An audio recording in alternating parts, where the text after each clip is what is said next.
Maligayang pakikinig sa Tagalog Audio Bible PH. Mga awit, Kapitulo 19. Ang kalangitan ay nagpapahayag ng kalwalatian ng Diyos at ipinakikilala ng kalawakan ang gawa ng kanyang kamay. Sa araw-araw ay nagbabadya ng pananalita at sa gabi-gabi ay nagpapakilala ng kaalaman. Ang kanilang pangungusap ay lumalaganap sa buong lupa at ang kanilang mga salita ay hanggang sa wakas ng sanlibutan. Sa kanila iniligay niya ang tabernakulo na ukol sa araw, na gaya ng kasintahang lalaki na lumalabas mula sa kanyang silid, at nagagalak na gaya ng malakas na tao na tatakbo ng kanyang takbo. Ang kanyang labasan ay mula sa wakas ng mga langit, at ang kanyang ligid ay sa wakas niyaon, at walang bagay na nakukubli sa pag-iinit niyaon. Ang kautusan ng Panginoon ay sakdal na nagsasauli ng kaluluwa.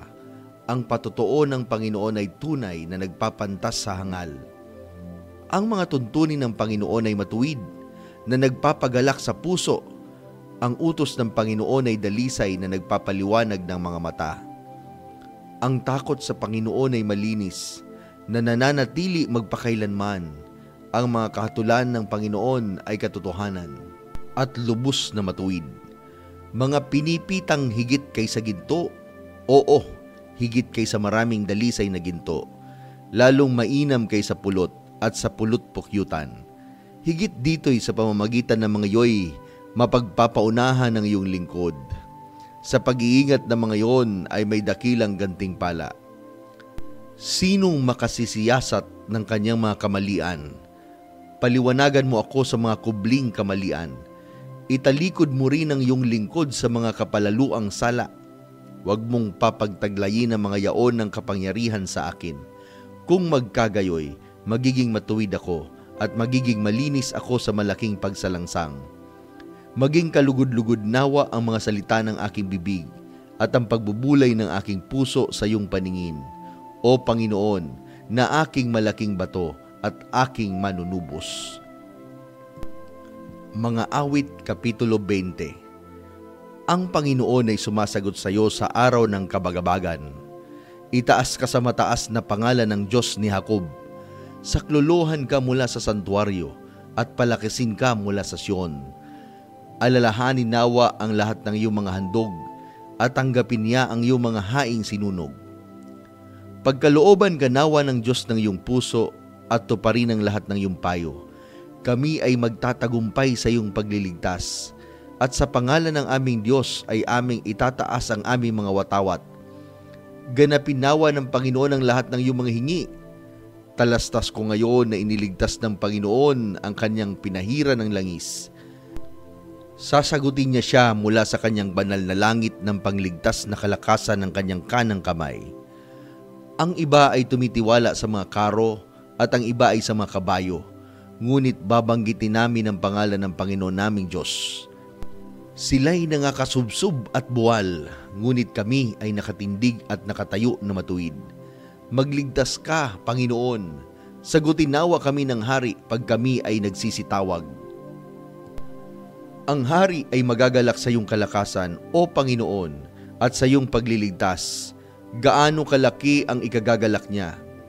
Ibinigay mo sa kanya ang nais ng kanyang puso, at hindi mo ikinait ang hiling ng kanyang mga labi, sapagkat iyong sinalubong siya ng mga kapalaran ng kabutihan, iyong pinuputungan ng isang putong na dalisay na ginto ang kanyang ulo. Siya'y humingi ng buhay sa iyo, iyong binigyan siya, pati ng kahabaan ng mga kaarawan magpakailanman. Ang kanyang kalwalatian ay dakila sa iyong pagliligtas, karangalan at kamahalan ay inilalagay mo sa kanya, sapagkat ginagawa mo siyang pinakamapalad magpakailanman. Iyong pinasasaya siya ng kagalakan ng iyong harapan, sapagkat ang hari ay tumitiwala sa Panginoon, at sa kagandahang loob ng kataas-taasan ay hindi siya makikilos. Masusumpungan ng iyong kamay ang lahat ng iyong mga kaaway. Masusumpungan ng iyong kanan yaong mga nagtatanim sa iyo. Iyong gagawin sila na gaya ng mainit na horno sa panahon ng iyong galit. Sasakmalin sila ng Panginoon sa kanyang puot, at susupukin sila ng apoy. Ang kanilang bunga ay yung lilipulin mula sa lupa, at ang kanilang binhi ay mula sa gitna ng mga anak ng mga tao. Sapagkat sila'y nag-akala ng kasamaan laban sa iyo, sila'y nagpanukala ng lalang na hindi nila maisagawa. Sapagkat iyong patatalikurin sila, ikaw ay maghahanda ng iyong mga bagting ng busog laban sa mukha nila. Mataas ka, O Panginoon, sa iyong kalakasan, sa gayoy aming aawitin at pupurihin ng iyong kapangyarihan. Diyos ko, bakit mo ako pinabayaan? Bakit ka napakalayo sa pagtulong sa akin at sa mga salita ng aking pag-angal? O Diyos ko, ako'y humihiyaw sa araw, ngunit hindi ka sumasagot, at sa gabi at hindi ako tahimik. Ngunit ikaw ay banal, o ikaw na tumatahan sa mga pagpuri ng Israel. Ang aming mga magulang ay nagsitiwala sa iyo. Sila'y nagtiwala sa iyo at hindi napahiya. Ngunit ako'y uod at hindi tao. Duwahagi sa mga tao at hinamak ng bayan. Silang lahat na nakakita sa akin ay tinatawa ng mainam ako. Inilalawit nila ang labi, ginagalaw nila ang ulo na sinasabi, magpakatiwala ka sa Panginoon, iligtas niya siya. Iligtas niya siya, yamang kinaluluguran niya siya. Ngunit ikaw ang naglabas sa akin sa bahay bata. Pinatiwala mo ako nang ako'y nasa mga suso ng aking ina. Ako'y nahagi sa iyo mula sa bahay bata. Ikaw ay aking Diyos, mulang dalhin ako sa tiyan ng aking ina. Huwag mo akong layuan, sapagkat kabagabagan ay malapit, sapagkat walang tumulong. Niligid ako ng maraming toro. Mga malakas na toro ng Basan ay kumulong sa akin. Sila'y magbubukas sa akin ng kanilang bibig, na gaya ng sumasakmal at umuungal na leon. Ako'y nabuhos na parang tubig, at lahat ng aking mga buto ay nangapapalinsad. Ang aking puso ay parang pagkit. Natutunaw ito sa loob ko. Ang aking kalakasan ay natuyo na parang bibinga, at ang aking dila ay dumidikit sa aking alangala.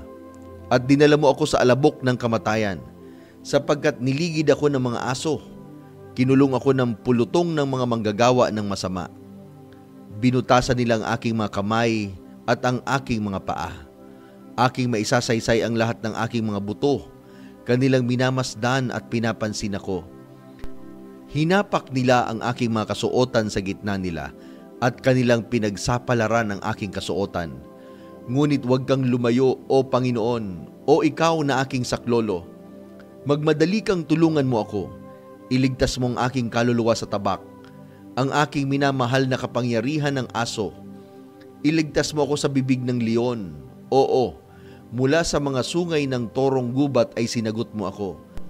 Aking ipahahayag ang iyong pangalan sa aking mga kapatid. Sa gitna ng kapulungan ay pupurihin kita. Kayong natatakot sa Panginoon ay magsipuri sa Kanya. Kayong lahat na binhi ni Jacob ay lumuwalhati sa Kanya at magsitayong may takot sa Kanya.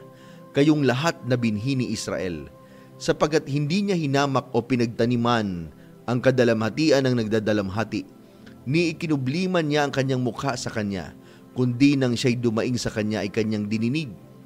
Sa iyo nang galing ang pagpuri sa akin, sa dakilang kapisanan, aking tutuparin ang aking mga panata sa harap nila na natatakot sa Kanya. Ang maamo ay kakain at mabubusog. Kanilang pupurihin ng Panginoon na humanap sa Kanya. Mabuhay nawa ang iyong puso magpakailanman. Lahat ng mga wakas ng lupa ay makakaalala at magsisipanumbalik sa Panginoon, at lahat ng mga angkan ng mga bansa ay magsisisamba sa harap mo, sapagkat ang kaharian ay sa Panginoon at Siya ang puno sa mga bansa. Lahat ng matataba sa lupa ay magsisikain at magsisisamba. Silang lahat na nagsisibaba sa alabok ay magsisiyukod sa harap niya. Sa makatuwid bagay ang hindi makapag-ingat na buhay ng kanyang kaluluwa. Isang binhi ay maglilingkod sa Kanya. Sasaysayin ang Panginoon sa susunod na salin ng lahi.